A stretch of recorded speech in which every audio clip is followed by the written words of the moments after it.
All right, and just like that, we are here on a Tuesday morning, July 30th. This is Up North News Radio. I'm Pat Kreitlow in Chippewa Falls.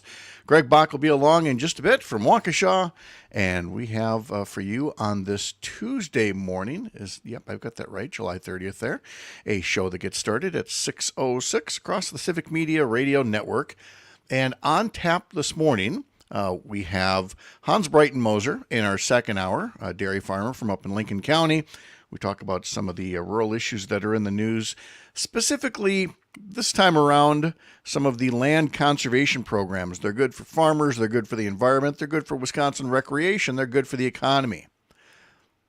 But they're not necessarily great for people who would like to pave over all of that and put up strip malls and golf courses. And so as a result of that, there are plenty of Republicans who are looking to kill land conservation programs. And so we'll talk to Hans all about that. We'll also check in with Christina Lorey about the Wisconsin State Fair starting this week and the many stories we've done about food at the fair. And Sharita Booker will have some of our most popular social media posts. And we'll get into crypto a little bit, just to wonder why Eric Hovde was at a crypto conference in Nashville. Between the remarks that both he and former President Trump are making, I think we need to set some ground rules on politicians and crypto. So that and more coming up in about 3 minutes here across the Civic Media Radio Network and here on social media. We'll see you soon.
All across Wisconsin from Civic Media, this is Up North News Radio. Now, live from our Lake Wissota studio, here's the founding editor of Up North News, Hans Breitenmoser. Well, hey there, Wisconsin. Good morning. It is 6:06. It's a Tuesday morning. It's July 30th. And it's another beautiful day to have you here up north, live from Lake Wissota, from wherever you're listening, across the Civic Media Radio Network, on the app, through social media, by podcast. Nice to have you along. I got a question for you. Can you see me? The fog is so thick out here, I worry that it has somehow encroached inside the house as well. The camera appears to be okay here. Yep, looking good. But yeah, high humidities all around the state once again. It's foggy, it's steamy. There were these intermittent pop-up thunderstorms yesterday that started training, meaning they were popping up like right over Chippewa County, and then they would move southeast from there. So one moment you thought the rain was done, and then it started again, and you realized another big old red blob on the radar popped up right over you. And there will be scattered thunderstorms, thunder showers around the area. Again, today we'll hear more in our forecast throughout the course of the day here across the Civic Media Radio Network. Coming up on the program this morning, we're going to talk a little bit about crypto and Eric Hovde and Donald Trump and other politicians who are embracing this alleged currency. I mean, it's something. It's an actual thing. It's still not quite clear what exactly it does, and it's also not quite clear to what extent certain politicians want to put you, the taxpayer, on the hook for their interest in cryptocurrency like Bitcoin and things like that. Now, Eric Hovde was at a conference last weekend in Nashville about it. President Trump has talked about crypto. He used to be against it. Now he's for it. What is it that they're looking to do with our tax dollars, potentially? And how can we ensure that we have full transparency from candidates about that?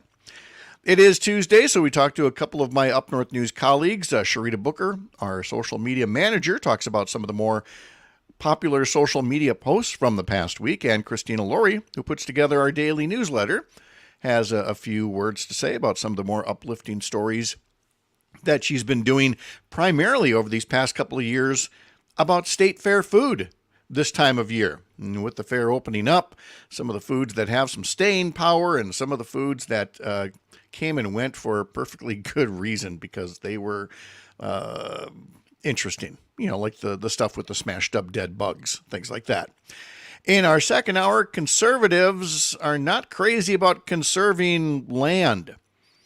There continues to be an assault on land conservation programs by conservatives in Congress as they work on a farm bill, the kind of thing that could help protect our natural resources, could help enhance our state's recreational economy and keep our farmland productive, but that's getting in the way of people who want to build strip malls and golf courses and things like that. And so you have some real Republican hostility against land conservation programs. We'll talk to our friend, Lincoln County dairy farmer Hans Breitenmoser, about that coming up in our second hour. And Chad Holmes will be along as well to tell us what's on his program on Bull Falls Radio up in Wausau following this program. And you can hear that as well through the Civic Media app. You can reach us throughout the show, throughout the day, 855-75-CIVIC, 855-75-CIVIC. You can call us on that number. You can text us at that number. We'll see it and maybe put your text up on screen. Same goes for Facebook and YouTube. If you put a question or something else in the comment section, we might throw it up on screen and respond to it here as part of this little radio show.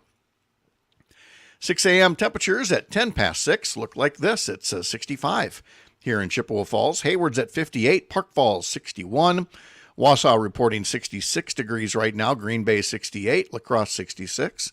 Wisconsin Rapids, you're at 65 right now, Oshkosh 67, Madison 63, and out in suburban Milwaukee, it is 64 degrees in Waukesha, where we find one Greg Bach standing by to get us going on a Tuesday morning. Mr. Bach, good morning. What's on today's T-shirt?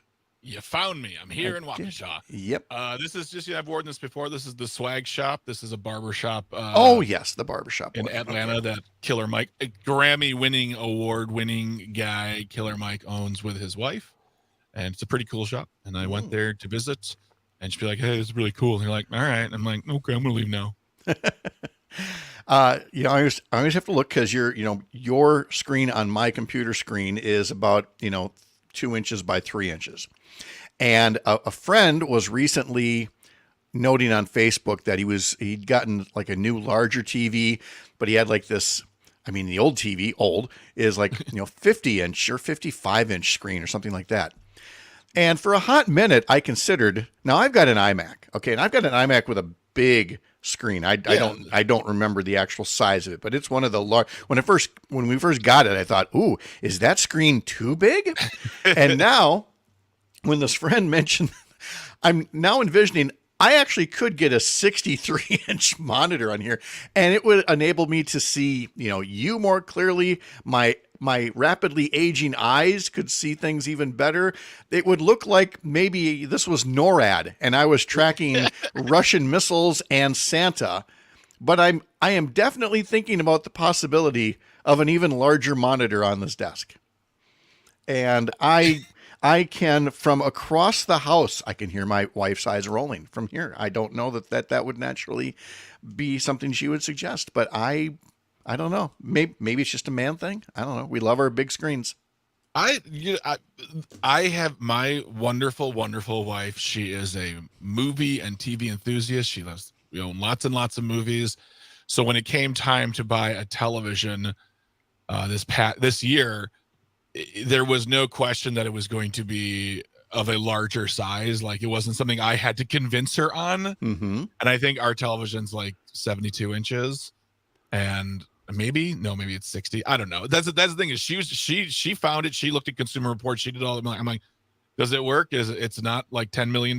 Cool. Let's just get it. Cause, but I think about that now as my monitor, because I run 2 monitors here in the studio. You're on my. And I always think it's super cool. Like, I'm like I'm important enough to have 2 monitors. Well, here's where Sherry gets involved in the conversation again. 2 years ago or so, they brought a second monitor to her desk at the clinic and said, "Yep, this is for 2 monitors." And she, of course, was quite. I don't need 2 monitors. I'm fine with what I'd be fine just working off my laptop. Yeah. And I said, "Well, let me help you configure this." And so I got it set up so that you could get the mouse across from one monitor to the other.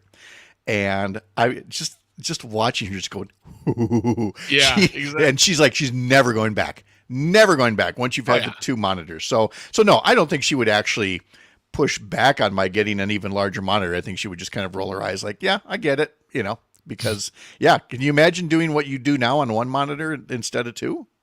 It would be so tiny. You'd be like, honey, but see, with monitor, I have to. And she's like, you don't have to defend this. Just buy it. I have things to do. I'm a doctor. I part of the, I wore contacts for forever, and I wear glasses now in the morning because it's the only way I can see the screen. And I always I have to be cognizant of that on Zoom calls if I've got contacts later in, because now to see with contacts, I've got to get really close to the screen. So I'm going to make some noise with the microphone here, but I got to take my glasses off, and then I get really in like this, and it's like, okay, I can't see Greg's t-shirt right now. So yeah, bigger monitor might be nice. Well, at least it's not just a picture of your forehead for the entire call. That was like when camera phones first came out, and my late father, and he wasn't old at the time. I think maybe he was, I don't know, 69, 70, something like that. And yes, the entire time we're seeing his ear.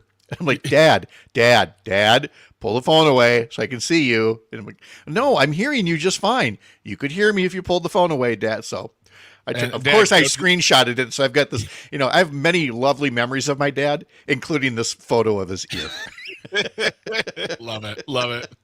I say that now knowing full well. I mean, my oldest grandson turns 18 next month, and I can only envision the things that I'm going to learn from him, and the 10-year-old and the 5-year-old and the 2-year-old, the things that are just going to confound me. And I'm going to be like, we never needed that when I was growing up. But it's going to be watching your oldest grandchild criticize your youngest grandchild. Like, when I was your age, like, wait a minute, that's my job. He's already doing that. He's looking at like some of the TV shows that the 2-year-old and the 5-year-old are watching. Like, oh, that's so old now. We were watching that back in the day.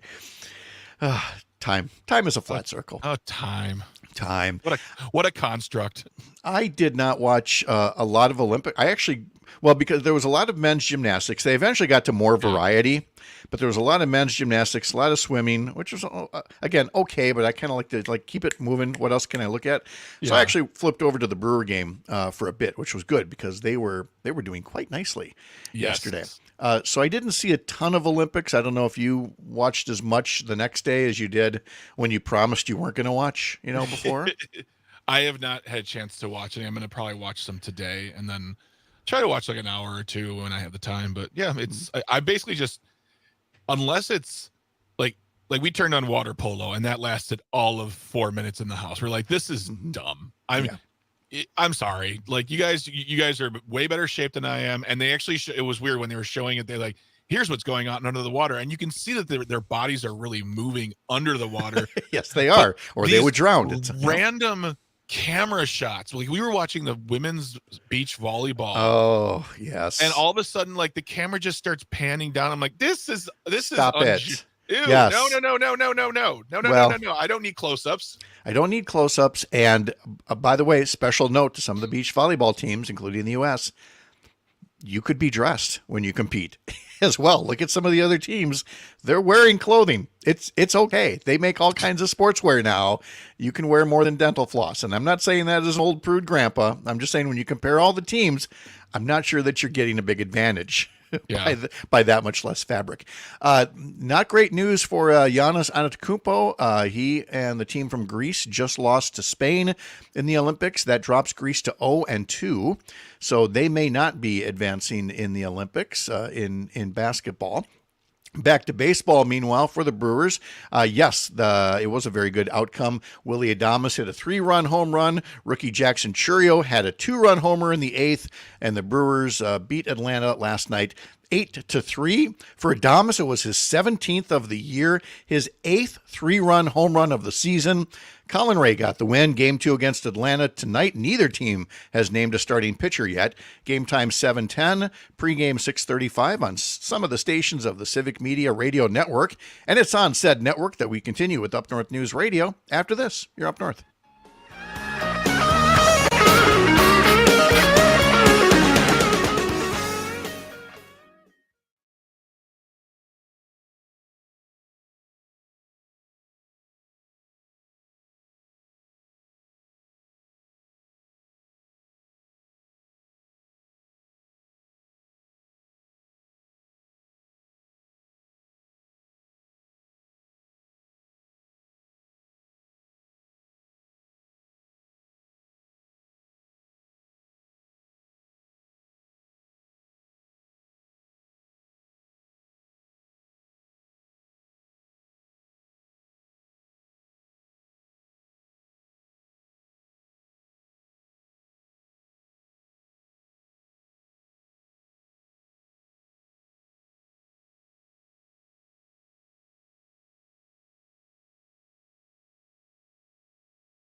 It's time to talk to Sharita Booker, who is our social media manager. That means that of all the people, me and Christina Lorey and Selena Heller and folks on our national team and freelancers, all these people who are working on things, they go out, they type up their stories or they make little posts, and then it all goes to Sharita. And she's the funnel and then says, okay, this one's going to go to Facebook on this time, or this one's going to go to Instagram on this time. She makes sure they're formatted great.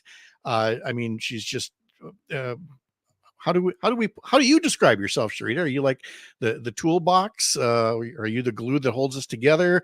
I mean, be honest. How do you describe yourself to all your friends and family? I describe myself as busy. That would be very true when you consider all that we pump out and it comes to you, and you are the publisher, and we are extremely grateful. How are you doing? How's summer going so far? It's going well, but it's going fast, too Y- fast. Uh-huh, I'll bet. But you're not at the point yet going, when do these kids go back to school? You're still actually enjoying everything. I've been there. we all have, trust me. All right, well, let's get started on some of the more popular posts from the past week. And to no one's surprise, because we talked to meteorologist Brittany Merlot every day from Oshkosh, the EAA Air Venture, always a big and popular show, and it turns out it was a big and popular post for us as well. Tell us more about that. The EAA Air Venture took place last week, bringing in thousands of pilots and aviation enthusiasts to Oshkosh's Whitman Regional Airport. The event was first held in Milwaukee in 1953, moved to Rockford from 1959 to 1969, and has been in Oshkosh since 1970. That post had almost 9,000 likes on our Facebook, which is a lot. Yeah. And yeah, Emilio said it's actually really awesome to see, not really in an aircraft, but when they fly in formation, do stunts, draw in the sky, it's really awesome. And Tara said, I live 20 minutes away from here. You can watch the planes come and go from our airport here in town. Hotels and motels book out a year in advance. Even the college here in town rents out the dorm rooms. I've met people from Africa, Scotland, France, and Ireland. I do avoid driving that way because the traffic is crazy. People also camp wherever they can for the week. Ooh, it sounds so busy there. It sounds very busy, but yeah, there are many comments here about the folks that they meet, and again, you're away from all of the other cares. You have that one commonality of the air venture and flying, and you make all kinds of friends. It sounds like I still haven't been there myself, but from everything that Brittany was talking about every day, it just seems like something that needs to be on my bucket list, and sounds like everybody's bucket list is sometime you should go see it at least once. Yeah, I was thinking about taking an impromptu trip there with my kids, but I'm going to the Dells. I'm like, oh, worst timing. Yeah, well, one popular place or another in Wisconsin, you can't really go wrong. It's kind of a win-win. Yeah. To nobody's surprise whatsoever, whenever we put up something about Culver's or Quick Trip, these two Wisconsin institutions, people like it. People respond to it, especially since Culver's had a big birthday recently. Yep, its 40th birthday. It celebrated. The restaurant first opened in Sauk City, Wisconsin, and now has more than 900 locations across the U.S. in states like Illinois, Florida, Michigan, Indiana, and of course, Wisconsin. That post had more than 7,000 likes on Facebook. Bethany said, "Can you come to California and challenge In-N-Out Burger? I miss the good butter burger and custard." Jean said, I moved to Florida in 2014 and there were only 5 Culvers then. When I left Florida in 2023, there were 103 Culvers in Florida. Great food and great service. Great job. I think that's great, especially if, and folks will know exactly what I'm talking about, if all of them teach the same kind of, work ethic that you get behind the counter at every Culver's in Wisconsin or Quick Trip or some of these other places. You can tell they emphasize being nice. We've all been to places where you can tell that is not part of the training at all. Yep. And when you go to these Wisconsin institutions, you are, I mean, look, sometimes maybe you're going to think it's a little over the top or hokey, but better than somebody snarling at you. And I think this is just a great collective ambassador across the country for, how good and nice customer service can be in the state. Absolutely. And I go to Culver's often. It's not too far from my home. And they're always fast, nice, and food's always fresh. Like, we love it. Mm-hmm. So happy birthday to them. That's a nice anniversary, 40 years to have. All right, our last one is about the Fonz. And a lot of times we talk about the bronze Fonz, the statue in downtown Milwaukee. This time around, we're talking Happy Days. We're talking the real life Fonz, aren't we? Yeah, we're talking about Henry Winkler, who recently visited Iola for the town's annual car show to celebrate 50 years of the Milwaukee sitcom Happy Days. He also made a surprise visit to Iola's Crystal Cafe. That post had almost 3,000 likes on our Facebook, and Bevy said, how cool is that? Nice to know some people who are rich and famous are still down to earth. Love the Fonz. And Steven said, I grew up in Mosquito and watched Happy Days every night. And I used to watch that show too all the time when I was like when I was a kid, and I loved it. It's like one of the staples of my life. Well, I wondered about that because obviously, I mean, the original Happy Days, that oldsters like me watched in the mid '70s. But when you've got it set in Milwaukee, I am sure that you get at least another generation out of it of people who are familiar with it, either watching it or they hear about it. Laverne and Shirley as well. I mean, Yep, that's just part of the core culture there, isn't it? absolutely. I think was that like all a part of the Nick at Night era? That's what I used Yes. to watch it on. Yeah, I used to watch Oh, all those old yes. shows. Oh, that makes perfect sense now. And I've got some friends who used to go to Iola for the car show every year, and they haven't gone for quite some time. And they read someplace that Henry Winkler was there, and they were kicking themselves for missing it because they love the show anyway. But then you get a celebrity sighting in there as well. It just makes it that much better. Anyway, all of these posts and more are put up by Sharita Booker, our social media manager. Just search for Up North News WI if you're not already following us on your favorite social media platform. Sharita, thanks so much. Have a great day. Me too, Pat. It is 6:27 now, and just wanted to bring up briefly something that caught my attention over the weekend, and that would be Eric Hovde. We teased him when he was running for U.S. He is still running for U.S. Senate, but we teased him when he took an unexpected trip out to his other home, or some would say home, his home in Laguna Beach, California. Well, when he wasn't campaigning in Wisconsin last weekend, he was in Nashville at a Bitcoin conference, a cryptocurrency conference, and talking about how he is in favor of what he calls decentralized finance. But then also said that as senator, he would make sure that the U.S. has standards and rules in place for cryptocurrency. So it makes you wonder, which is it? Do you want things to be decentralized, or are you just saying you want to be the one to make the rules? And then you had Donald Trump also speaking at the Bitcoin conference and saying that the U.S. should be the Bitcoin superpower. All Bitcoin should be mined in the U.S., which takes up a tremendous amount of electricity and a tax on our natural resources. And all I want to know is, if you're advocating for the U.S. government, meaning the taxpayers, to get deeper into crypto, is it to protect your investment? And if so, what is that investment? Where is Eric Hovde's stake in cryptocurrency, and Donald Trump's for that matter? Because without answers to those questions, we don't know if you're really doing something for the economy or something that's meant to benefit your portfolio. So just beware of the hype about crypto and make sure it's accompanied by some transparency before we take any politician at their word. Christina Lorey talks to us about state fair food next. You're up north.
There is nothing like a state fair, whether it's the Northern Wisconsin State Fair a couple of weeks back or the big one for Wisconsin, the state fair that opens in West Allis this week.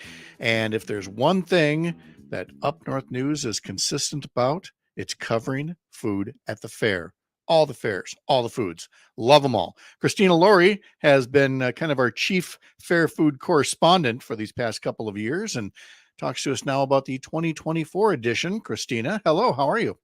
Tough assignment, isn't it? But someone has to do it. Somebody's got to do it. And I'm so a woman of the people. yep. And so we're going to talk about food and we're going to talk beyond, what you might have here in front of us, though what you have here in front of us is pretty good to start with. I mean, there's a Wisconsin Products Pavilion worth of food to talk about, and there's always something new.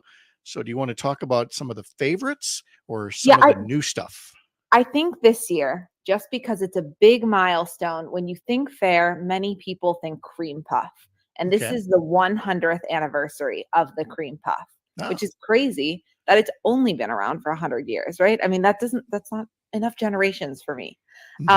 So they were first sold at the State Fair in 1924, obviously. And in order to celebrate their birthday properly, the State Fair is doing something that they've never done over the past century and releasing cream puffs in 4 different limited edition flavors as well. So they're going to offer root beer float to start the fair. That's from August 1st to 3rd. Then from the 4th through the 6th, they're having raspberry cheesecake. That is my personal favorite of these options. Then 7th through 9th, they're going for English toffee. And then they're going to celebrate its official birthday, which is on August 10th with chocolate birthday cake cream puffs. But if any of those flavors, I mean, you don't really always want to mess with greatness. So all of those days, they will, of course, be offering the standard cream puff as well. And you are definitely in the standard cream puff fan category? Yes, but I have never tried raspberry cheesecake, and I've never met a raspberry cheesecake flavored item that I have not loved. So I'm very interested in that one. What I'm saying is there are some people who, when presented with the opportunity to have a cream puff at the state fair, would say, no, thanks. I'll try something else. And I want to make sure my complaint that I recently was having this discussion with my dad, because I've never met anyone who loves cream puffs more than my dad. I also love them, but the only thing that's separating them from becoming like an all-time favorite dessert is that they are so difficult to eat, and there's not really a good setup at the fair. This is no knock to the fair. I mean, they don't control the weather, but a cream puff is delicious on a super hot day, but on a super hot day, you have to like scarf it down so it doesn't melt and drip all over you. And then unlike cupcakes where, you can kind of like rip off the bottom and put the bottom on the top to make a sandwich and, cement it all together. So the frosting, you get frosting with every bite. The cream puff, it just shoots out everywhere and it's so messy. That's my only complaint. But the taste is delicious.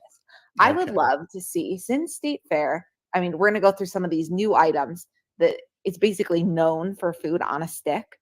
I would love maybe a challenge for the 101st year of the fair that we offer cream puffs on a stick, where we maybe just have the shell on a stick, a bunch of mini shells, and then they give a little cup on the side with the cream. You can dip each one individually. A cream puff kebab. Cream puff on a stick. We have to call it on a stick. We have to be with the State Fair branding here, Pat. Okay, yeah, we can't. Can't call it a kebab. Okay, but I don't know. Take this idea.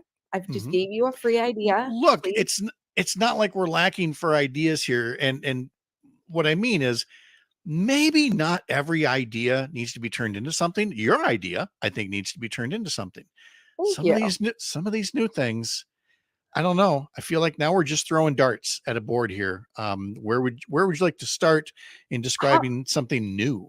Okay, how about I'm gonna throw out some ones that caught my attention rather. Some are gross, some are just really interesting. Some, like this first one, are just super Wisconsin.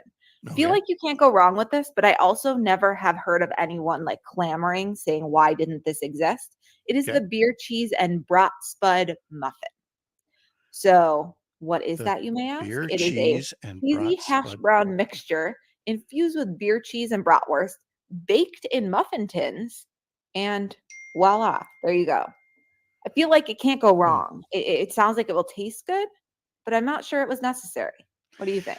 Well, it almost sounds kind of like was it last year? One of the no, it was yeah, it was last year. One of the Sporky's finalists was a beer cheese lava cake, which was a pretzel slider bun and beer cheese.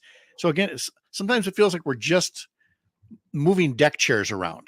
And I'm not sure if that one would work. Would you try it? Well, see, this one, this is like the common fallacy. Well, there's always that debate, like, is a hot dog a sandwich? I Yeah. think we need to call things what they actually are. Beer cheese lava cake, it cannot be a cake. It is not sweet. It is not a cake. It can be stuffed with beer cheese, but I think we need to stop calling things by other names. Now, I this other agree. one, this is another controversial one. I Okay. actually can't believe they haven't had it before. There's like about 1 million flavors Mhm. of fudge at the state fair. And this year, for the first time, they're offering bubblegum fudge. That is another thing I don't know that anyone was asking for. Boy, does this bring back an old memory. We used to get, of course, like, penny bubble gum, like these, little marble sizes of bubble gum that you'd get at the candy store, or the corner store, or whatever. And we used to have a piece of bubble gum and then also a small, wrap like you get for Halloween, Tootsie Roll. And you chew those both up together, and pretty soon you had chocolate bubble gum. So maybe we were ahead of our time with the bubble gum fudge. Or maybe we were disgusting as kids and you shouldn't be doing this now either. I don't know. Here's Yeah. I here's don't even know how to respond to that. I can't co-sign on that, Pat. I never did that as a I'm kid. just saying, we were kids. We were idiots. Looking at Sporky's nominations for this year, the big food award thing, can I just say, and again, we love Quick Trip. It's a good Wisconsin company, but I'm looking at this, Christina, nobody's asking for a hot ham and melted cheese sandwich drizzled with raspberry jam, No, this is smashed the one between item. 2 Quick Trip Glazer donuts. No. I am not going to let you slander this item, Pat. This is the one item that popped up to me as delicious. It will be a savory. Yes, No. it is a savory and a sweet breakfast. It's things that everyone wants. That's why they serve pancakes with bacon and eggs, because it's that salty and sweet combo. And you live in Wisconsin. Everyone loves a glazer. So why not use it as the buns of the sandwich? Please don't knock it until you try it, because one time there's this donut shop in Disney World that makes these like really extreme donuts. And they also sell just like a classic glazed donut cut in half, made a grilled cheese sandwich out of it. Sounds absolutely gross. It is honestly one of the most delicious things I've ever had in my life. I think about it at random times when I'm hungry. And I did once try to make it myself. It's harder than you think because the glaze just kind of like gets everywhere. So I don't know the secret, but I am going to taste test these glazer sandwiches and I will report back. Good. And I guarantee I love it. You're going to have to, because now there are things when you talk about sweet and savory. I'm looking back at all of our past year's stories, and from 2021, the cinnamon roll and bacon cheese curds. These are cheese curds dipped in a sweet beer batter laced with crispy bacon, flour, cinnamon, powdered sugar, then deep fried. Now that's a mixture that I could go along with, for example. It seems like it kind of goes along with the cinnamon rolls and chili. Yeah, I actually we have different tastes here, because see, I don't like that. I don't like the combo of cinnamon rolls with savory. I think it needs to be much simpler. And something like a glazed donut, it's just like a blank slate.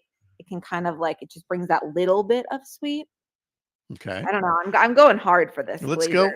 Combo. All right. Well, boy, if you like that, you'll like this one from 2022 when we and this was actually one of your first stories for us. If I got to double check the dateline here. Yeah, it is. Let's see. There's the Arctic Bug Blast Slush, a raspberry slushie topped with whipped cream and a sprinkling of edible bugs.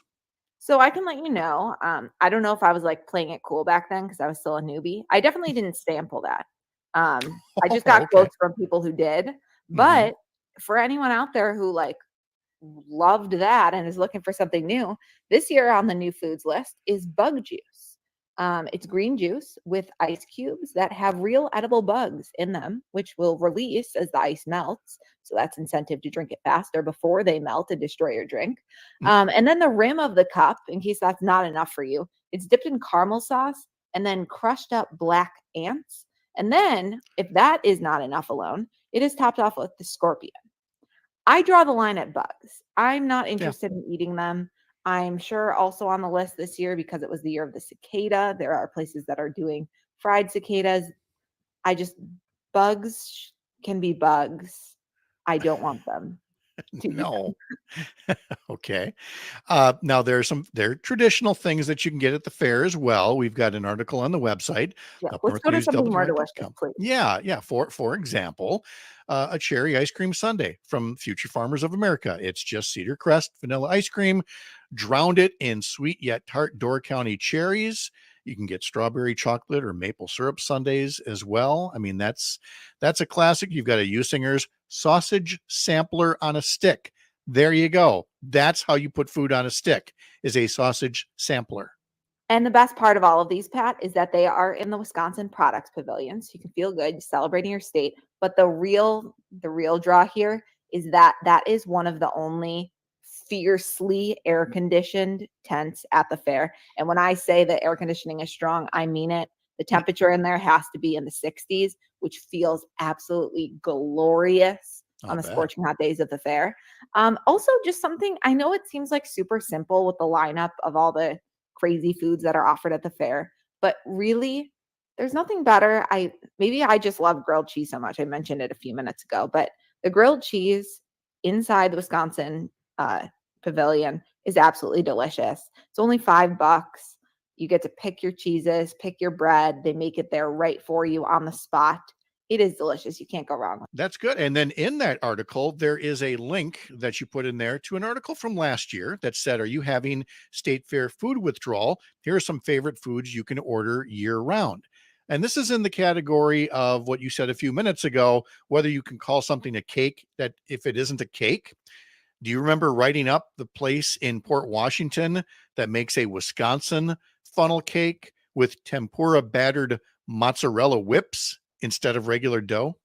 I do. And again, I'm going to go hard for this because this is absolutely delicious, but they do need to change the name. It is not a funnel cake. It looks exactly like a funnel cake, but it's just those like wispy whip mozzarella curds all fried up in one giant patty. It almost looks like a giant hash brown, really. It's absolutely delicious. You just rip it off piece by piece, dip it in marinara. It is absolutely delicious.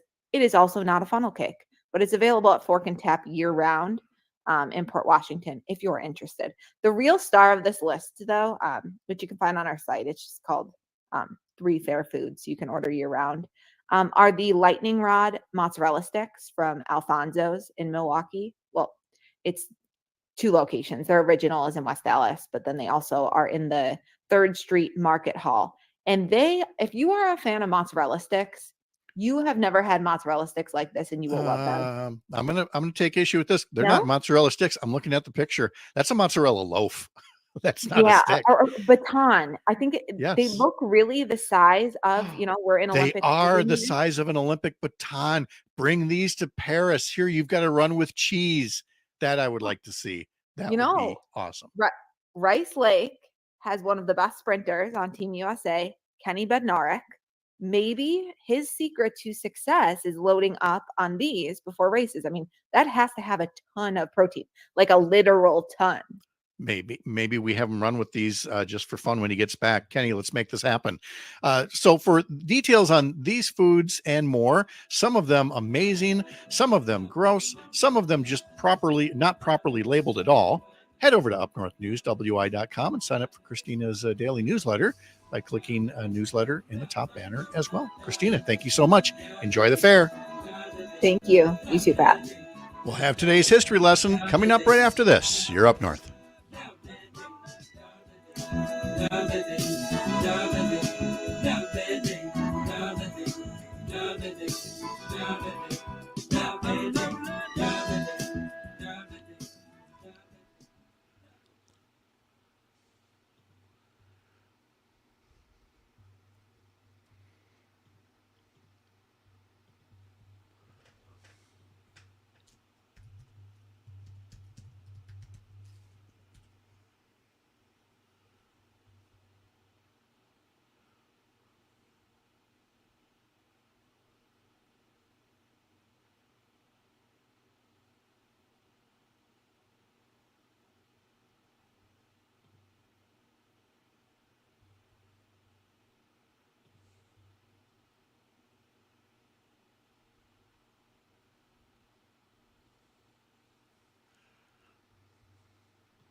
Time for today's history lesson and the number one hit this day in 1966 by the Trogs.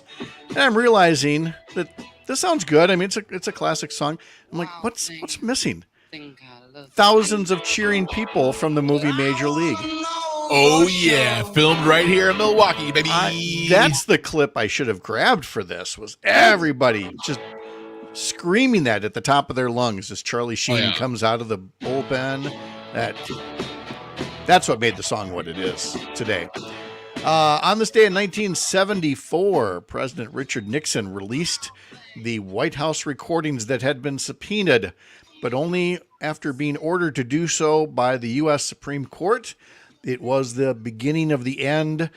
He would resign in disgrace just about 10 days later, once people heard on the tape him being part of the Watergate cover-up. On this day in 1982, a very underappreciated movie opened, Night Shift, directed by Ron Howard, starring Henry Winkler and Michael Keaton, debuted in theaters. You're with me on this. Oh, I was just thinking about this the other day. When you watch that movie today, the progressive message of that film is so amazing, and it's Michael Keaton's first movie, and I think it's Henry Winkler's first like major movie outside of like being on Happy Days. I would totally believe that. It remember it really caught me, and I could not believe that it didn't have more of a following in the years that came. Anyway, the reason we mention is not just that the movie opened this day, but that the soundtrack featured a song. You know the song. It was written by Burt Bacharach and Carol Bayer Sager, but the song isn't sung by Dionne Warwick, Elton John, Gladys Knight, and Stevie Wonder. It's sung on the soundtrack by Rod Stewart. Keep smiling, keep shining.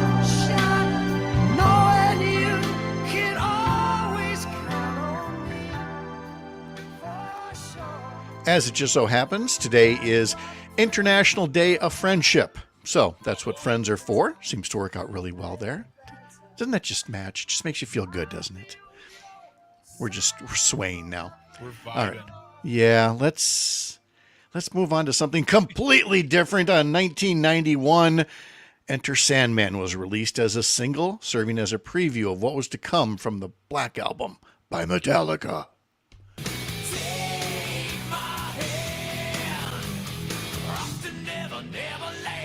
You know, nobody's going to buy me as a heavy metal DJ, are they? Now, here's Metallica. No. You're probably more familiar with this song than I am. Yeah, I've listened to this song thousands of times, played this song hundreds of times. I sat on the steps of the mainstream music in Waukesha here, downtown. On this day, 1991, I got there 3 hours before the store opened because I thought there'd be a line out the door. There wasn't. And I bought the cassette tape of this album, and I wore it out. Really? Wow. I am a huge Metallica fan. Like, it is. I've seen them 5 times. I played their music when I was in bands. Yes. This allows me to explain that my musical spectrum, shall we say, is rather limited. It's not very wide, but it's very deep where I do know it. Yacht rock. But then every so often I will hear something like I was hearing that song last night, getting the notes all set. And remembering there was a time when, one of these satellite radio systems, they sometimes have dedicated channels. There's the Billy Joel channel, and there's the Grateful Dead channel. And they had a Metallica channel for a while. Mm-hmm. And I would turn that on every so often. And whether it's Metallica or something like Jay-Z with rap or some others, as I tune through these specialized stations, I go, I like some of this stuff. It's just that I wouldn't listen to like an all heavy metal station or an all, rap, some kind of rap. There's so many genres of rap now. I couldn't even pick one, but there's like little things you like from each one. Yeah. And I wish I could do a better job of curating for myself the stuff that I would like, But that's not how it works. You have to hear stuff that you don't like. You go, no, I don't Oh. want to hear that anymore. You know? I see what you're saying. Yeah. I get what you're saying. I do feel the same way. I was talking to myself about this last night. It's like, really like music, but I don't think I love music as some of the people who are like, I have 10,000 albums and I'm going to dive deep in this. No, there's songs I like, bands I like, genres I like. But what's really funny about Metallica is that last week, 2 of their albums celebrated their 40th and 41st anniversary. So, wow. Speaking of anniversaries, it was 59 years ago today, this day in 1965. President Lyndon Johnson signed a bill that created Medicare and Medicaid. So Medicare and Medicaid are 59 years old today. We'll continue to talk more about the value of those programs throughout the coming campaign season. All right. Birthday time. Paul Anka is 83 years old today. When he was a lot younger, he had a lot of hits pre-rock and roll. And we could play any of those, but you can't have Paul Anka without his attempt at a comeback hit in the mid-1970s. Which is either a tender pro-family love song or kind of creeps you out. You decide. Having my baby, what a lovely way of saying how much you love me. Bud Selig is 90. You asked about Bud Selig recently. He's 90. He's around.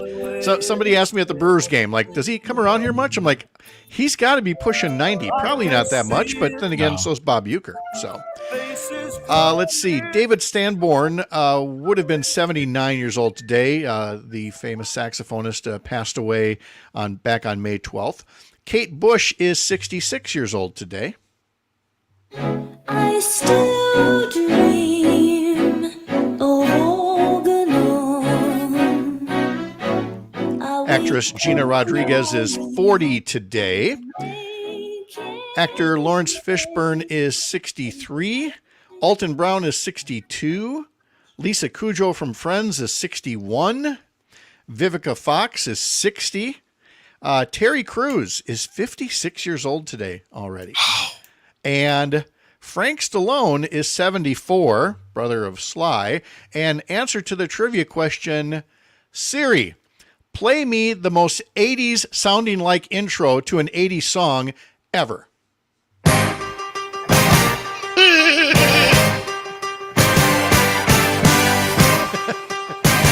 But is it Flashdance? Is it Fame? No, it's something else entirely. But it gave, Frank Stallone a hit, so good for him. There you go. All right. More in our next hour. You're up north.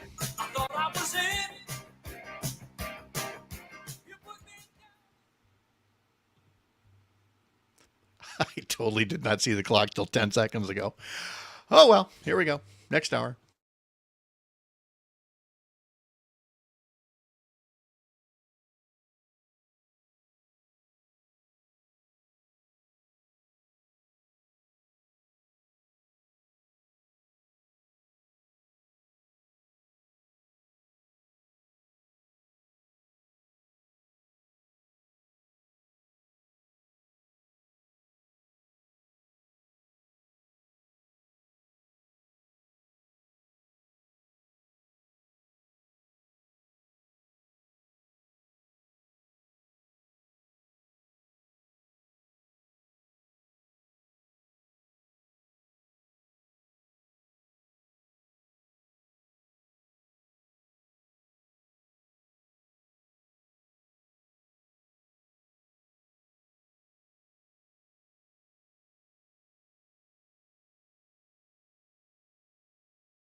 across Wisconsin from Civic Media. This is Up North News Radio.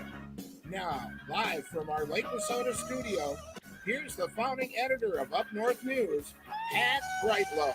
Along with Greg Bach in Waukesha, unabashedly Wisconsin, this is Up North News Radio, brought to you by Courier Newsroom, carried by our friends across the Civic Media Radio Network on this Tuesday morning, July 30th, 2024. Brittany Merlot out sick today. Hopefully she feels better really soon. We can talk to her tomorrow.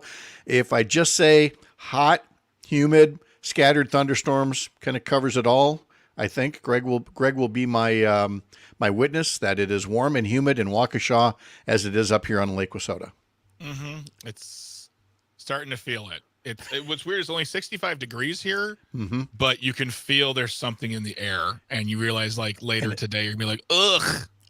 It's not it's not Phil Collins in the air. It's something it's steamier than that.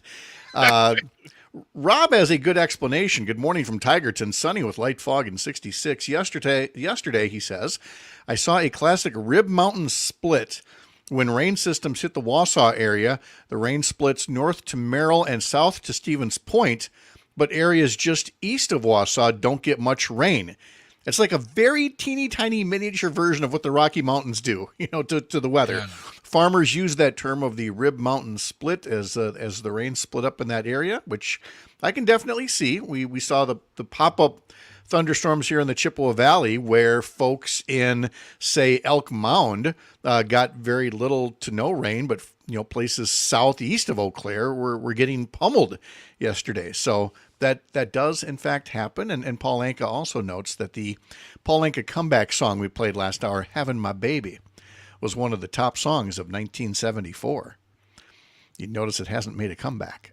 Way to go, Paul. Yeah. Well, that happened yesterday with the rain. I was driving home and it felt like it was going to rain. And then it was torrential to the point where it was like foggy, where you couldn't see cars in front of you. And then Kenosha, done. Yeah. Yep. There was some fog here this morning from the humidity. That's already lifted here on our part of Lake Wissota. If there is any residual fog out by you, please be careful out there on the roads. Ran out of time last segment before I could tell you about the National Day Calendar and also tell you that it was on this day in 1975 that Jimmy Hoffa was at the Red Fox restaurant in Bloomfield Hills, Michigan, last seen in the parking lot there. Disappeared around 2:30 that afternoon, never seen nor heard from again. You know why? He probably had the lasagna because it's still Lasagna Awareness Month as well. And just went to that big lasagna pan in the sky, or maybe he buried under lasagna someplace. Who knows? I mentioned that it's International Day of Friendship. This is National Cheesecake Day, National Paperback Book Day, National Whistleblower Day, National Father-in-Law Day. We have a Mother's Day, we have a Father's Day, there's the siblings' days and things. Fathers-in-law get July 30th, and nobody knew anything about it coming up. So that's just a special note to my sons-in-law that I'm here. Go ahead, drop an email. Oh, send awesome. money, whatever. Oh, okay. Never mind. I thought you were like, if you want to have a chat or, a moment. Oh, yeah, I'll talk to you. Yeah, whatever. Send flowers. Yeah. This is Support Public Education Day, which reminds us that the Wisconsin Public Education Network Summer Summit is going to be getting underway today and tomorrow in Madison. We'll cover that in our homeroom segment tomorrow morning at 7:30. This is Fight Human Trafficking Day and National Snorkeling Day, too, although Lake Wissota not really known for its snorkeling. The water here's got a very high iron concentrate, so it's kind of got a brownish tint to it. I am very jealous of some of the lakes up north that are still so clear. I mean, if you drop your phone in the water, you can at least see it as it goes all the way down to the bottom and rests there. But snorkeling not advised around here. And if so, you might see, a catfish or a sturgeon or something that you think for sure is going to take you down. So probably better that you don't have that. But that's what you have on the National Day calendar today. We were talking last week about the ascension of Kamala Harris to presumptive nominee for the Democrats and how the vice president and her candidacy have really flipped a switch in terms of enthusiasm with folks in the Democratic Party. which is not to hold anything against President Biden. Folks are quick to add, but a lot of people were ready for the torch to be passed and for there to be a next generation of leaders. Well, there had been for years a nationwide Zoom call for Black women to talk about political issues and other areas where they could make a difference. Well, they held a phone call. They held their usual Zoom call after Kamala Harris officially became the presumptive nominee for Democrats. And of course, tens of thousands of Black women took part in it and raised, something like well over $1 million. It was 1.5 million, I guess, is the number. Then there was a Win with Black Men Zoom call, a Latino Men for Kamala call, a South Asian Men for Harris call, all aimed at raising money to support the vice president's campaign. On last Thursday came White Women Answer the Call 2024. It drew more than 150,000 people to a Zoom meeting that crashed the platform and raised more than $8 million. And now, of course, pulling up the rear came the White Dudes for Harris call, which ran 3 hours and brought in more than $4 million by the time things were all done on Monday night. And the New York Times article notes that a lot of the White Dudes for Harris, as they call themselves, really leaned into the self-deprecation. Bradley Whitford from the West Wing, the Wisconsin native, marveled, quote, "What a variety of whiteness we have here. It's like a rainbow of beige." And so it was nice of people to, be able to poke a little bit of fun at the 60,000 or so attendees that were part of this call that were put on by organizers. They heard from Governor Tim Walz of Minnesota, Transportation Secretary Pete Buttigieg, Josh Groban, Lance Bass, Mark Hamill, North Carolina Governor Roy Cooper, Illinois Governor J.B. Pritzker, cracking jokes about J.D. Vance. I would have liked to have heard that one. J.D. Vance is going to give the Laughing Tap a lot of material for the next few months, isn't it? I hope not. J.D. Vance? Yeah, I don't know. There's only one real joke with it, and it's been spent. It's spent. And we can't really do much with it on the radio, though I will say we don't typically watch John Oliver's HBO show until Monday nights. Yeah. We watched Monday night's show, and the first half of it is about J.D. Vance and, and rumors related to upholstered furniture, and it was worth it.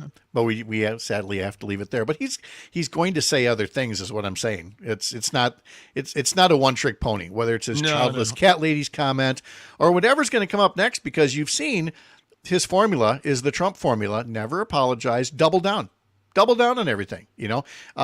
Trump is collecting backlash for referring to Kamala Harris, referred to her again yesterday in interviews as low IQ and not very bright, meaning she's a woman. And he doesn't care. He's just going to go forward. J.D. Vance is going to do the same thing, like it or not. Well, there's something interesting we were talking about before about the Watergate tapes that were the Supreme Court made Nixon release. If you look at that time in history, there was really, I don't know if there was anyone more outraged when you look at the interviews than the actual GOP at him, saying he needs to step down. He is a disgrace. Let's get him out of, like, there was such a response to accountability then that today is, I mean, if you tried to make him accountable for his actions, talking about Kamala Harris in such a fashion, you would be primaried. You'd be called a rhino. You would be set on fire in the party because you're not towing the party line, which is about doing whatever you want, saying what, and if people don't like it, that's their problem. And they're still doing it. But I will say there have been a couple of changes, or at least some pushback that's a little bit, I don't know, maybe not refreshing, but provides a little bit of optimism. There was Stuart Varney on the Fox Business Network, who was being quite critical of Trump for referring to the vice president as, low intelligence, low IQ, noting again, she graduated from law school. She was attorney general, a U.S. senator, a vice president. Trump is a failed businessman. The only thing he's got going for him is white grievance and his celebrity status and his love of money.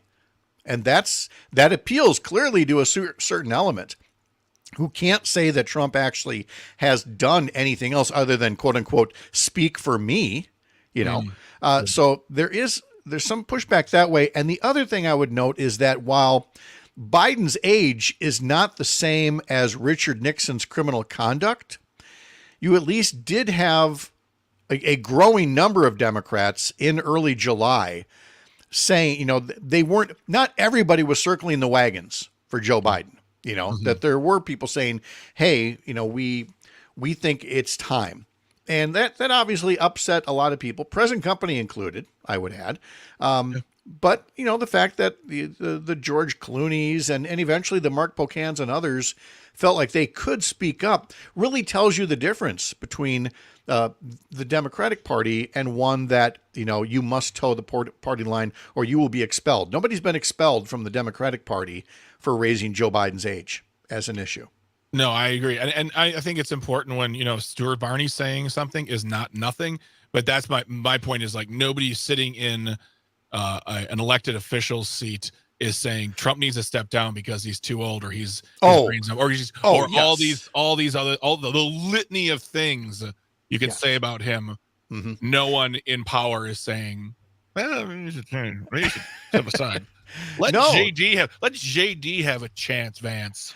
The only one you've seen, because all the others like Liz Cheney and Adam Kinzinger and others have been expelled, is Jeff Duncan, the Republican lieutenant governor of Georgia, saying, no, he'd already said that he was for President Biden.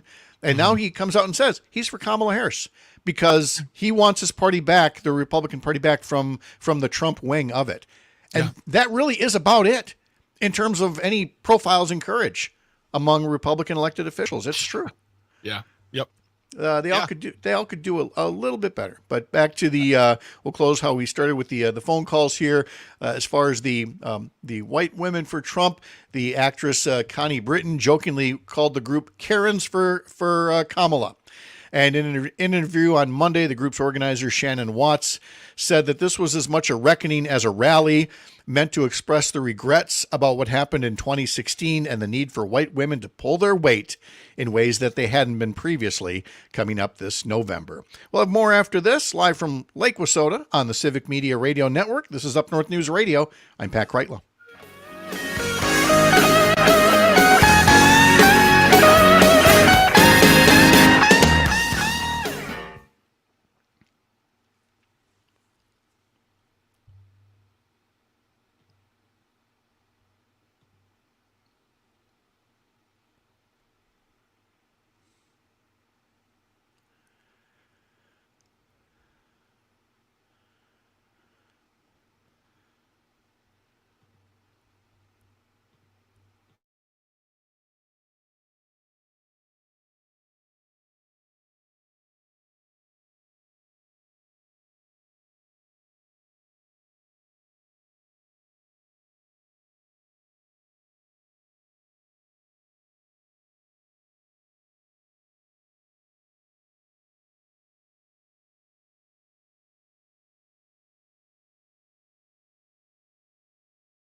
He's a real nowhere man, sitting in his nowhere land, making all his nowhere plans for nobody. On this day in 1966, the Beatles album Yesterday and Today was released.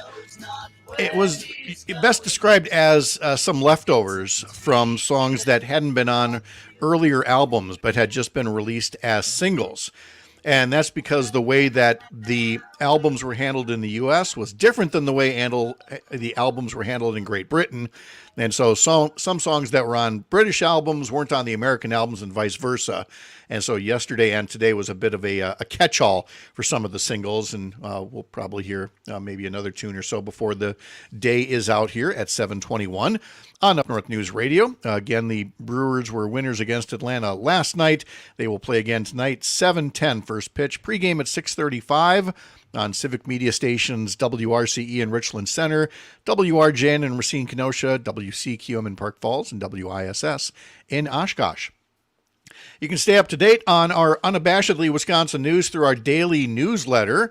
Go to upnorthnewswi.com, click subscribe in the banner at the top of our homepage, and you will be part of it. Today, Christina Lorey notes that it has been 15 years, July of 2009, 15 years since the last increase in the federal minimum wage. That was the year, Christina writes, that she got her first job for that same $7.25 an hour that it is now. And it got her thinking, what was your first job? What year was that? And how much did you get paid? And so folks can reply to the email newsletter if they'd like to share their story. Obviously, you can do the same for us as well. You can always reach or text us here at 855-75-CIVIC. Or you can send us an email. It's radio@upnorthnewswi.com, and send us your first job story. Do you remember what you were paid, what you were doing, and any good anecdotes, good first job anecdotes that you'd like to share? And maybe we'll talk about those a little bit later on in the week. Also in the newsletter today, 3 different cities that are perfect for a weekend getaway, some curated items you might want to explore in Bayfield, Milwaukee, and La Crosse, from where to stay, what to eat, how to spend your time. Take a look at all of that and much more in our newsletter. Again, sign up at upnorthnewswi.com. Greg, do you have any idea? We're trying out a new coffee flavor here. And it was a recommendation from a friend, and I've seen it before, but do we know what is in the coffee known as Highlander Grog? The caffeine of my enemies. Highlander Grog. I've seen it before, and then I realized that in our cupboard was a little packet. Some people give, somebody gave us like flavored coffees for I guess for Christmas, and one of them said Highlander Grog. So I tried it, and it was as good as what I'd had at my friend's house over the weekend. So I was looking really quick just to try to get a quick answer. One page says coffee, grog, rum, butterscotch, which takes me back to what is grog? It's I am grog. No, that's Groot. Described as a pop-up ad is keeping me from telling you that it complements chilly mornings with its warm, nutty, spiced flavor. So I don't know exactly what it is. I do know that I'm kind of liking this. I don't know if I'll get another pound when it's gone, but I just didn't know if it was something you were familiar. I don't know how much of a coffee aficionado you are. I'm not at all. I'm not an aficionado on anything, Pat. I have very small and little opinions on anything. It says each sip is a smooth and craveable blend of authentic caramel, butterscotch, and hazelnut flavor, which all of those sound great to me. Mm-hmm. The problem with that is when they say things like that, I'm expecting a more robust, like stronger sweet. Yeah. And then you sip it and you're like, this is coffee. Yeah, I don't. Who made my coffee taste like coffee? Yeah, like I need. I am not a people who are like I just love a cup of black coffee. I'm like, okay, cool. How were the 50s? Because I need some sweet in my coffee. I won't lie. I need You're some sweet in my guy. coffee. It's I'm okay. a sweet guy. Yeah. I like my coffee like it like me. Sweet. I don't get hazelnut creamers because I don't mind hazelnut, but it's kind of like cilantro in that it's way too easy to put too much in. Mm-hmm. You just need a little cilantro in something. You just need a little, what's the word I'm looking for? Hazelnut, in something, and they kind of go over. But this stuff's got just a hint, and I'm good with that. Check it out. And we're not, by the way, we are not endorsed, paid for, or given free stuff by Barris Brothers Coffee Roasters. Barris Brothers, I'm looking at you right now. I feel the same way about ginger. A little ginger is great, but once you cross that line, it's nothing but ginger. Nothing but ginger. Yeah, let's. But yeah, maybe I would give that a shot. It looks nice. And I thought at first I thought I saw they had an ice cream version of it, but it was just a can of coffee. Never mind. Oh, okay. No. And, some people rave about coffee flavored ice cream. I can't. That's a line I won't cross. No. Coffee is for coffee. Also in the news, the nation's 22nd statewide abortion ban went into effect yesterday, with Iowa prohibiting most abortions after 6 weeks of pregnancy. Most women don't know they're pregnant within the first 6 weeks. So the law is essentially a total ban before women have any right to consider their options. This has been pushed by Iowa Republican leaders for years. It certainly gained momentum after the Dobbs decision and after the Iowa Supreme Court ruled in 2022 that there is no constitutional right to abortion in the Iowa state constitution, which might explain why in so many states there is a push to enshrine abortion rights in there and essentially enshrine women's privacy rights in there. So anyway, the new law means that women in eastern Iowa may feel the need to travel to Wisconsin for abortion care, and that led Governor Tony Evers to put out a statement that said, Iowa women, he wrote yesterday, are waking up with fewer rights and less reproductive freedom than they had the day before, all because of Donald Trump and his radical agenda. Donald Trump promised to overturn Roe v. Wade, and he called state abortion bans like Iowa's, quote, beautiful. We will continue fighting to protect reproductive freedom in Wisconsin, but the only way to stop Donald Trump and J.D. Vance and Project 2025 and their plan to ban abortion in all 50 states is to elect Kamala Harris. She will sign a federal law to restore reproductive freedom and make sure every woman in America has access to the reproductive health care that they need and deserve. And if you want to read more of that or comment on it, we have that posted on our Facebook page. Head over to Facebook and search for Up North News WI. I did find a story that we hadn't been talking about previously, and that was because Eric Hovde late last week made mention that he wants absentee ballot drop boxes monitored, quote, literally 24 hours a day to watch for, quote, people just jamming fake ballots in Madison. So apparently this would only happen in Madison, no place else, which, again, if you were stuffing ballot boxes and you thought there might be cameras, wouldn't you just drive out of town to another city? But it raises this point. Tampering with the mail is illegal as well. And we mail absentee ballots back all the time. So if you're not pushing to have 24-hour cameras on every mailbox in the United States, you might be showing your hypocrisy just a little bit. But that's Eric Hovde's new and brilliant idea in his Senate campaign. Hans Breitenmoser and the Republican fight against land conservation is next. You're Up North.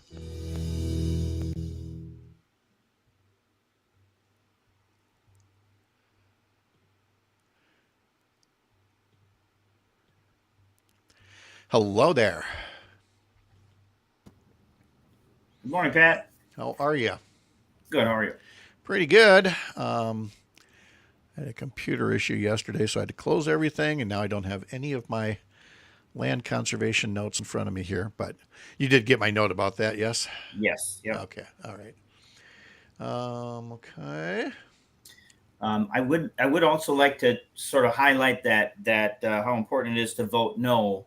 From yes. a Yep. perspective, because some of that, to be able to turn those dollars quickly in the farm and rural communities is pretty important. And I think it really resonates with rural people of the whole, notion of creating more red tape where there doesn't need to be any. Okay. Oops. Okay.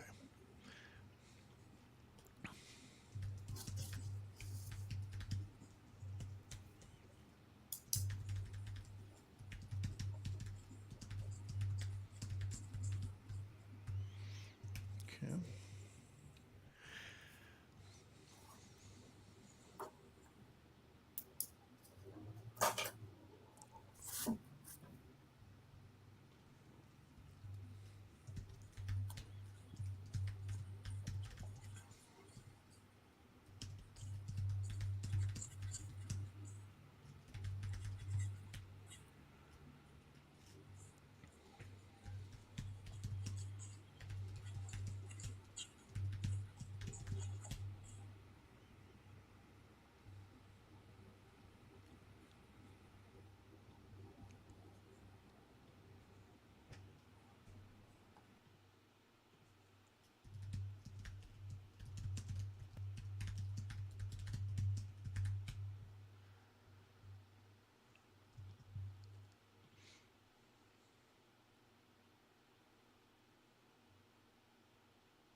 All right, every couple of weeks or so, we bring in Hans Breitenmoser, a dairy farmer up in the Merrill area of Lincoln County.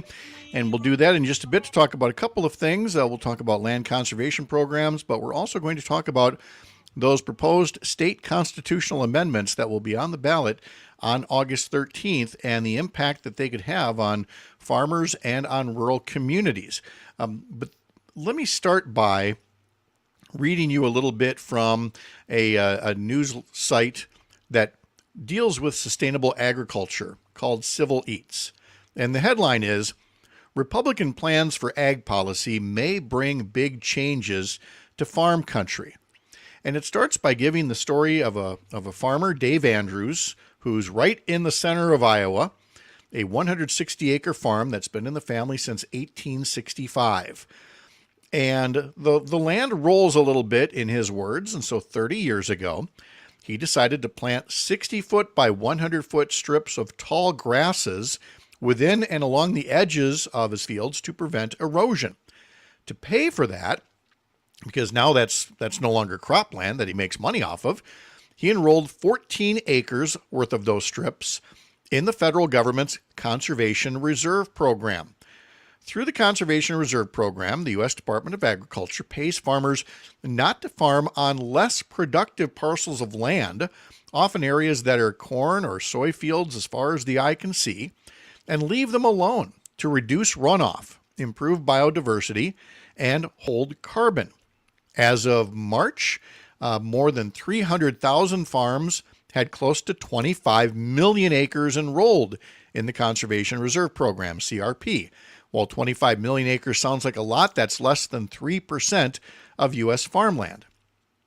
But Project 2025, the blueprint for a second Donald Trump term, proposes eliminating the Conservation Reserve Program outright.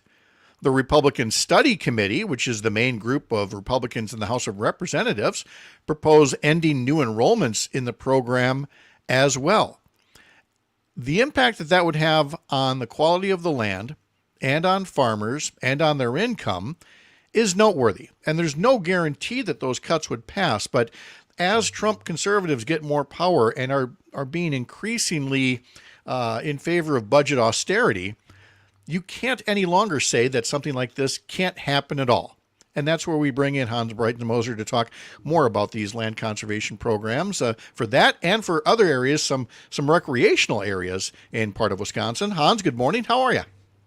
Good morning, Pat. I'm clearly not as good as you because I haven't had my rum-infused coffee this morning. But wait, rum-infused coffee? Isn't that what you said earlier, that you had rum-infused coffee? I didn't say rum. I said there was hazelnut in there, and I said there was some other. I don't recall saying rum, but if my speech starts to slur, well, I'm either going to have to get rid of this coffee, or I'm going to have to pour some more. We'll check out the quality of the program, and we'll see where it goes from there. Now I'm a little concerned about what I'm ingesting in there. Will be a breathalyzer test at the end of today's show. How goes the field work, given that we haven't had a long dry spell in a long time around here? Yeah, well, we had a little bit of a spell, and then yesterday we got an inch and an eighth in about a half an hour.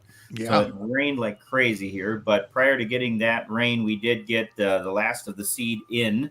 We put in some sorghum Sudan grass and some clover on some ground that we had intended on planting corn into weeks and weeks and weeks ago. So we officially have all of our acres have some kind of seed in them.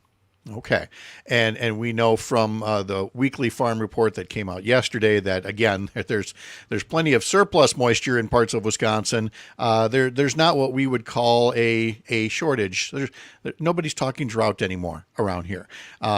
But, the planting is getting done, and then there are the places where the planting is not getting done, and that's by intent. And that's what takes us to talking about these conservation programs. And I know that you heard what I was saying earlier there, Hans, about the Conservation Reserve Program. Mm-hmm. And so tell me a bit about your thoughts of, the value that it has currently and what could happen if the people behind Project 2025 were to actually have as much power as they want next year. Well, again, it's just bad public policy. It makes no sense. We've had these conservation programs in place for years and years and years, and the reason is because they work. They do exactly as they were intended, taking less productive farmland out of production and compensating farmers for that and increasing biodiversity. And of course, now the more we know about carbon compared to when some of these programs started, there's even a greater benefit. So to eliminate these things is just once again very poor public policy that's not based in science, but rather it's based in some ridiculous ideology that government shouldn't have anything to do with anything, and it should be small enough to drown in a bathtub.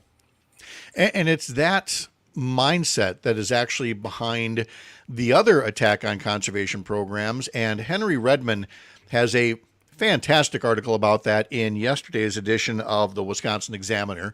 Head over to wisconsinexaminer.com.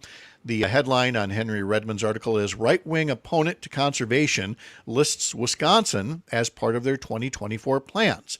It's about a group called American Stewards of Liberty, a right-wing anti-conservation group that has Wisconsin in its 2024 strategic plan, stating that it wants to stop federal funding of the recently established Pelican River Forest Conservation Easement.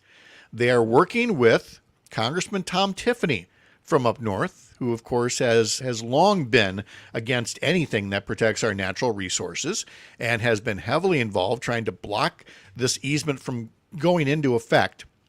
And it is, as you said, Hans, based in a very small government view of things that says that such easements for conservation projects, things that would be good for, the recreational industry in Wisconsin, tourism, agriculture, that these things must be done first with the local governments have a right to veto.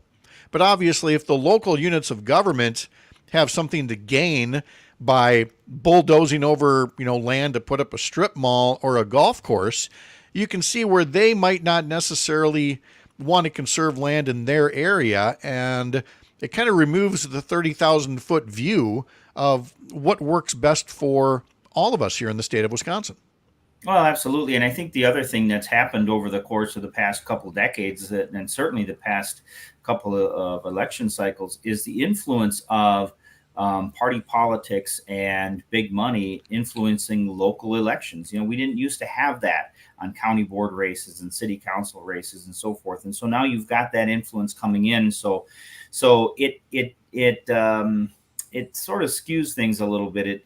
It's not the same local government that we used to be dealing with, unfortunately, because there are these pressures from outside groups and big money that's influencing those local decisions that used to be more, I think, organically local than they have become in the last couple cycles.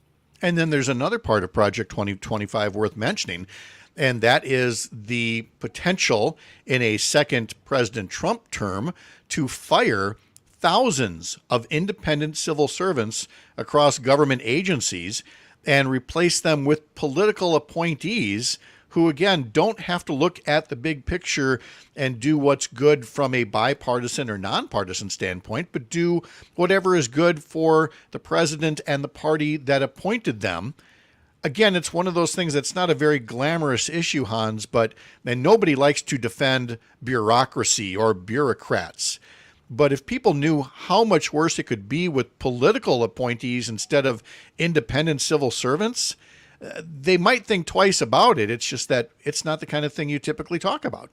Well, no, it's not terribly sexy and exciting. It's very sort of inside baseball, but it's so matters. Having been on the county board here in Lincoln County for 10 years, I gained a lot of respect for those sort of bureaucrats, right? For those people who we've hired to do their jobs, and they come to these jobs with passion for them and a desire to serve and so forth. Imagining some of those positions being filled by political hacks or people who are specifically installed in those positions to destroy the organization from the inside out. It's a nightmare. It's an absolute nightmare scenario, and we have to get past this sort of nonsense that we've been fed over the years, that anybody that works for the government isn't actually doing anything productive, or not, they're not working, and they're all that needs to just somehow get out of the way, so we can get back to a place where these folks are allowed to do their jobs. And the morale in these organizations as well is going to be hugely impacted when they look down the pike and say, well, hey, my position is going to be eliminated and so forth. They're going to jump ship to join other organizations and get other jobs where they know they're going to be respected and taken care of. The Wisconsin Examiner article closes with comments from Charles Carlin with Gathering Waters, a nonprofit that promotes state land trusts, and says that national conservative groups don't understand Wisconsin. They don't know our values, he says. Wisconsin is the proud home of conservation champions across the political spectrum who know how caring for our land and water increases economic opportunity while ensuring that our kids and grandkids have clean air and water, as well as wild places to play. And Tony asks on YouTube in the comment section, rather tongue-in-cheek from Ashland, is this because Eric Hovde told people farmers don't work hard anymore? And it leads me to that Eric Hovde comment that we were the first to make public at Up North News, his comment about farmers just ride around on tractors now. And I see the Tammy Baldwin campaign is taking that and running with it. And I for one, am here for it. I'm here for the farmer looking at the camera going, what the hell is wrong with this guy if this is what he thinks about farmers? Well, I would invite him to follow me around for a day and see if he's see how tuckered out he is by the end of the day. It's a little more than just riding around. It's a little bit more than that. And he says he gets that, and that his comments when he does do these farm visits, he thinks that what's going to help farmers is deregulation and get rid of regulations, which Hans, to me, sounds like the regulations he wants to get rid of are, the ones that would prevent even further monopoly control of the marketplace. It doesn't strike me as farmer friendly, deregulation, if you know what I mean. Absolutely, I know what you mean, and beware the deregulation talk, because while it's an old tired trope that nobody likes to be regulated, think about the regulations that are in place in our lives, and especially for those of us who are in ag. We need to have rules of the road, and certainly when it comes to antitrust legislation and so forth, those are the types of regulations that are keeping us from being completely screwed over by the never-ending extraction that we've been experiencing in ag for so many years. And it speaks to these conservation easements and so forth. It's that extraction that is giving rural America heartburn, and not some of these other nonsense issues that the right keeps coming up with. And by the way, if you're against red tape for farmers, let's talk about those constitutional amendments on the ballot August 13th. What would happen? What would happen if those Republican amendments were to be added to the Constitution, Hans? Well, again, it's just plain stupid public policy. Number one, we should think long and hard before we change the Constitution. I'm not saying the Constitution should never be changed. It's a document that we should always be scrutinizing and looking at and seeing, and thinking about, for sure. But we shouldn't just change it because we happen to be in the opposite political party as the governor is. I mean, this conversation simply would not be happening if Scott Walker was the governor of Wisconsin. So to take power away from the governor right now, or the governor's office, has more to do with taking power away from Tony Evers than anything, quite frankly. But the real impact of this is making a headache and slowing down any federal funds that could come to the state in the event of a disaster. And as we've seen in the past few years, as the weather gets weirder and tougher to deal with for farmers and for rural communities, I don't care if it's farm fields or rural culverts that are getting hammered by 3 inches of rain in 20 minutes. These are the types of things that we're going to deal with, and we're going to need federal funds coming in. And do we really want a legislature who can't manage to tie their shoes to begin with in charge of this money and getting it distributed quickly? I think not. No, and that's why so many different groups are urging a no vote. And to learn more about the August 13th election, head to myvote.wi.gov. Hans Breitenmoser, thank you so much for covering two very important topics. Have a great week. We'll talk to you again soon. Have another shot of rum, Pat. I will. No, there's no rum in this coffee. What are you talking about? Chad Holmes is coming up next as we wrap things up for a Tuesday. You're Up North.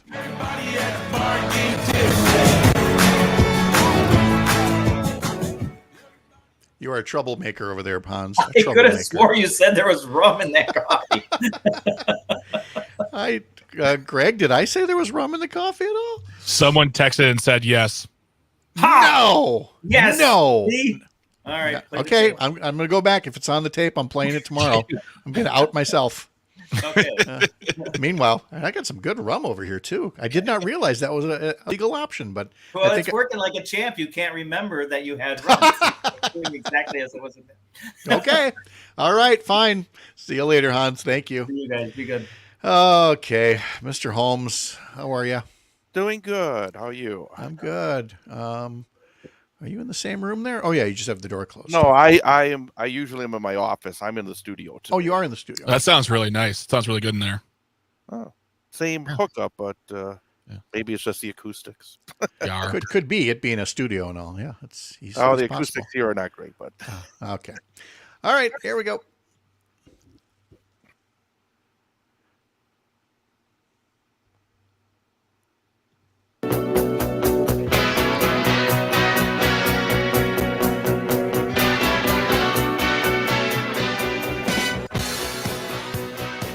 I am being informed by Mr. Bach by way of some of the folks who listen to this radio station that I did indeed say that there was rum or rum flavoring in this coffee, Craig. So I guess I stand corrected. Pat, it's always important to take that first step. Of admitting that you might have put rum in your coffee. I did not put rum in the coffee, but apparently whoever created Highlander Grog thinks that it has either rum flavors or rum in it. So I apologize. Not for the rum, but for claiming that I didn't say it. Chad Holmes, bail me out of this, buddy. How are you? I'm speechless. I didn't know that we had an intervention scheduled for this morning. We could have done this last Friday at the baseball game. We were all there. I mean, Tony's like, maybe it's just the perks. Get it, perks coffee of being the founding editor. Some pretty lax policies there at Up North News. Yeah, exactly. Yes, it was great to see both of you at the Brewers game on Friday night. And Chad, I got to tell you, so several people were. You could see they were aghast that you had driven all the way down from Wausau for the Brewers game and were driving all the way back after the game. And I said, that's life up north. If you want to go to a Brewers game sometimes, you bake a long drive into the equation. Absolutely. And it's not a terrible drive. And it basically, the idea of staying over and then kind of, having your whole Saturday be kind of taken away. I mean, it's about trying to maximize the weekend as well, because, I mean, if you drive after the game, it's late already. And then you go home, you go to bed and you wake up and you have your whole Saturday still ready to go. And so, no, it was kind of a no-brainer for me. And frankly, I drive around all the time anyway, so it's nothing new. Yeah, I mean, same thing here. It would not be a big thing. I recall that when my wife weighed a possible job option in Sioux Falls, South Dakota, and thinking, and we've been to Sioux Falls. It's a lovely city, really nice, but you better love it. You better find, and if there's ever something you want to do somewhere else, then you better bake in that long, long drive, because it's a ways to go to, to whatever other things you might want to see or do. And, so it goes up north as well. So, yeah, how did you have much for construction traffic? Because we certainly did between Milwaukee and Madison. They had a lane closed and we were going slow as molasses for a long time there. We avoided that. We went sort of through Fond du Lac and Oshkosh and the eastern route. You took the circle route back. Okay. That's actually the quickest way. And that's, and it was perfectly okay. I guess the best thing about Friday is I am just so happy that the Marlins waited till Saturday to trade Jazz Chisholm Jr. because it gave you an opportunity to bring out your Shirley Chisholm comedy routine. Because Jazz was there Friday, he had 5 at-bats, he played well, and then I get, I'm looking at social media on Saturday and it says Jazz Chisholm traded to the Yankees, and I'm thinking, we dodged a bullet there, because we got Pat to be able to make a Shirley Chisholm joke at American which Family Field. nobody under the age of 55 is understanding right now.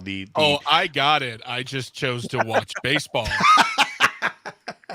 I can match, obscure 70s political figures with the best of them out there. I know Is that he you in were fact related to her, disappointed. though? What's that? Is he in fact related to her?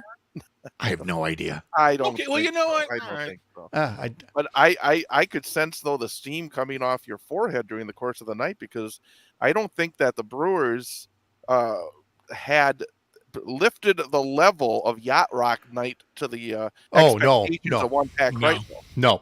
No. It was a good start, but it clearly was handled by somebody too young for the job.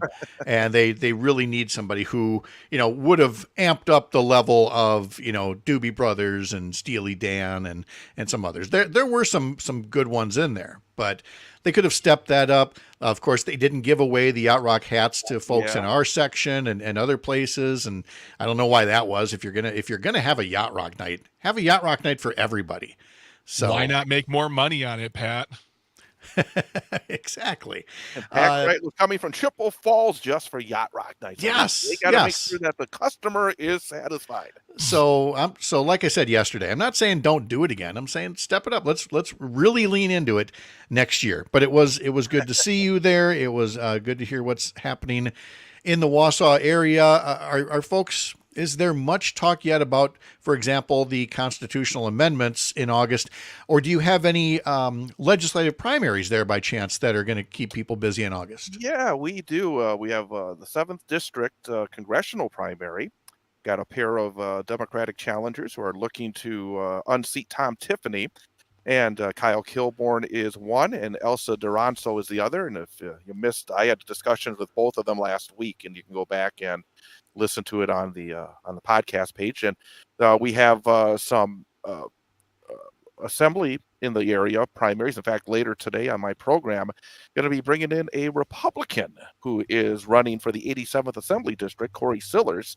He is running against Mosinee Mayor Brent Jacobson. And it's interesting to talk to a Republican because obviously it's wonderful to spread out the conversation, because there's a few things I want to ask him about from his perspective and now running. And frankly, this race, and I saw a paid advertisement on Facebook for his opponent yesterday, talking about some of these issues that those on the far right are very interested in, and it feels like it's a battle to see who can get further to the right. I'm a little curious to delve into a couple of these issues here today with Corey Sillers, who's running for assembly. He's also a member of the Wausau School Board, and it's going to be a rather, I think, active 2 weeks from today when that primary is going in. And I'm going to ask him about his viewpoint on these constitutional amendments from a Republican point of view, in terms of what he thinks of it, what he hopes then, if I'm assuming he is hoping that it's passed. So it's going to be interesting. Yeah, because you'll hear about checks and balances and full participation and all of that, but they also have a track record, and their track record is sitting on all of this state money that could be put to use right now. So why wouldn't they sit on federal money as well? So I think that's going to be a very good conversation that folks can catch with Chad Holmes coming up on Bull Falls Radio right after this program. Listen in the Wausau area or on the Civic Media app. Mr. Holmes, thank you so much. Have a great show today. Thank you too, gentlemen. Let's look ahead to Matt and Air on Air. Mr. Bach will be there. Got a guest or a topic you want to make sure people tune in for? Yeah, we've got, I just had it up. I'm so sorry. No, that's I'm so discombobulated right now. Sorry. Don't sue me, Jan Schaefer. While you come up with that, I will tell you tomorrow on this program, we'll have our homeroom segment about the Wisconsin Public Education Network summer session going on in Madison. And of course, we will have our climate check with Melissa Baldoff. So Greg's back at 10. Yes, I am. Prepping for the show even as we speak. Say goodbye, Greg. Goodbye, Greg. And thanks to today's guests, that would include Hans Breitenmoser and my colleagues Sharita Booker and Christina Lorey. Up North News is the Wisconsin outlet for Courier, a pro-democracy news network building a more informed, engaged, and representative America. Have a great Tuesday. We'll see you tomorrow morning. Up North.